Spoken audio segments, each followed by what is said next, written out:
Hey guys, and welcome to a new video. I think it's pretty safe to say that over the years TF2 has been in existence, a lot of hats have come into the game. Now, not all of the hats that are in the game should really exist. And I'm saying this because there have been a lot of hats that have come into the game over TF2's lifetime that don't really fit the regular standard of TF2 hats. No matter how they have come into the game, they are here now. So I'm going to show you 5 of the ones that I think are the most interesting. First up, we have the Sunbeams Cheetah's Lament. So the reason this hat shouldn't really be in the game is because the Cheetah's Lament was given to people who owned the game before September 2nd, 2009, who had not used external idling programs because they were a big thing back then. So the fact that this guy has an unusual Sunbeams version of it shouldn't really be happening. So the reason this hat does exist is because it was a reward to a Steam user who found a glitch with item duplication that could have potentially killed the TF2 economy if more people found out about it. He could literally dupe any item in his inventory, and he could also sell those items, which, if you can imagine, people who have unusuals could have sold them a lot. And you can imagine where it would go if more people found out about how to do it. So to reward him, they let him pick whatever hat he wants, and he chose a Sunbeams Cheetah's Lament, which is a pretty decent reward. He can't sell it or he can't trade it or do anything with it, but I don't think I'd want to if I got it either. Next up, we have the Sunbeams Hat of Undeniable Worth and Respect, which was also a reward given to a different player for finding another game-breaking exploit. When I say game-breaking, I probably mean like economy-breaking, because that's why most of these were given out to people. Like, if you find a regular gameplay bug, I don't think you're going to be given this kind of reward. I'm sorry. But instead of just randomly duplicating items, this time, the user found a way to exploit gift deports and use them as keys to unlock crates. And you can probably imagine what a massive effect that would have had on the economy, because gift deports are 10 cents, or they were at the time that this happened, and keys are $2.50, so that wouldn't have been good. So luckily somebody did find this glitch, and Valve has rewarded them with a Sunbeams Hat of Undeniable Wealth and Respect, which is also a pretty nice hat that I kind of wish I had.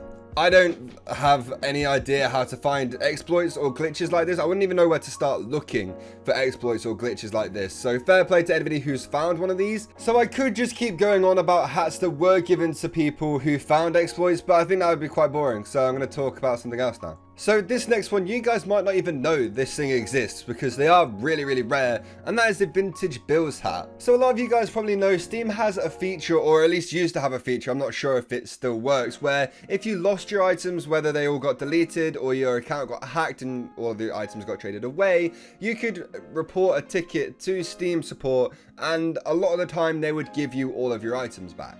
Now, there was a small glitch ages ago with this system where if you did report all of your items as missing or deleted or traded away or whatever, your items would actually come back in vintage quality instead of unique.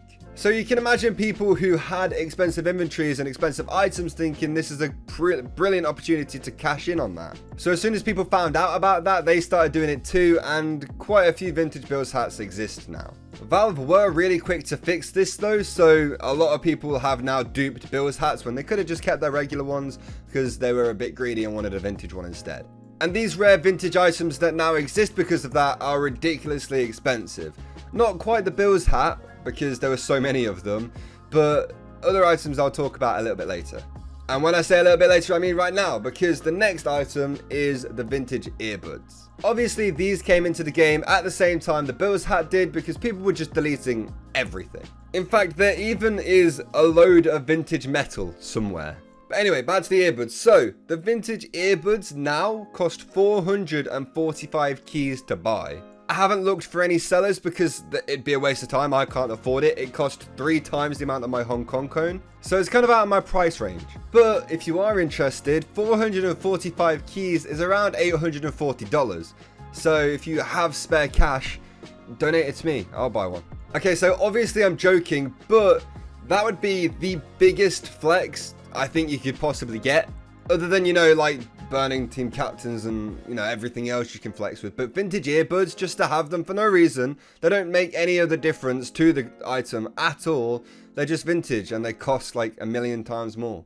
And finally, we have the Vintage Max's Head. Now, I've kind of included these 3 to talk about just how expensive they are and how a glitch has managed to make these insanely pricey, rare collector's items exist in the game without really knowing that they've done that.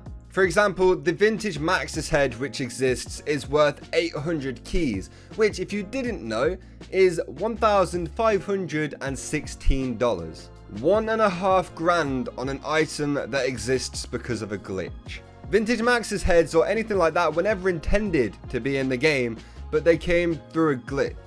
It's just insane because so many people don't know that these exist, but they're still there and people still collect them and they're still ridiculously expensive. Kinda wish I was playing back then with a big inventory so I could get myself one of these, but you know what, it's fine, I'm over it. So anyway, that is going to do it for the video, guys. I hope you did enjoy it. If you did, please make sure you leave it a like and also subscribe to the channel if you're new.